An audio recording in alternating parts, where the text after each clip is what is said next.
રાજ્યમાં હાલ હાડ થીજવતી ઠંડીમાંથી રાહત મળી છે। તાપમાનમાં સામાન્ય કરતાં 1 થી 6 ડિગ્રીનો વધારો થતા અને પવનની દિશા બદલાતા ઠંડીમાં ઘટાડો થયો છે। નલિયા, રાજકોટ, અમરેલી અને ડીસામાં જ્યાં સિંગલ ડિજિટમાં તાપમાનનો પારો જતો હતો, ત્યાં પણ આજે લઘુત્તમ તાપમાનમાં ડબલ ડિજિટમાં જોવા મળ્યું હતું। અત્યાર સુધીમાં જે ઉત્તર અને ઉત્તર પૂર્વીય દિશા તરફના પવનો આવી રહ્યા હતા, તેને બદલે પવનની દિશા બદલાઈ અને ઉત્તર પૂર્વ તથા પૂર્વ દિશા તરફ થઈ છે, જેને કારણે તાપમાનમાં આંશિક વધારો થતા ઠંડીમાંથી રાહત મળી છે।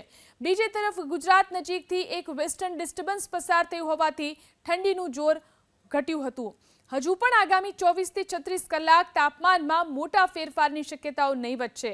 છેલ્લા 24 કલાક દરમિયાન રાજ્યમાં સૌથી ઓછું લઘુત્તમ તાપમાન નલિયામાં 10.5 ડિગ્રી સેલ્સિયસ નોંધાયું, તો અમદાવાદમાં પણ છેલ્લા 24 કલાકમાં 1.5 ડિગ્રી સેલ્સિયસ તાપમાનમાં વધારો થઈ 17.5 ડિગ્રી સેલ્સિયસ લઘુત્તમ તાપમાન નોંધાયું હતું।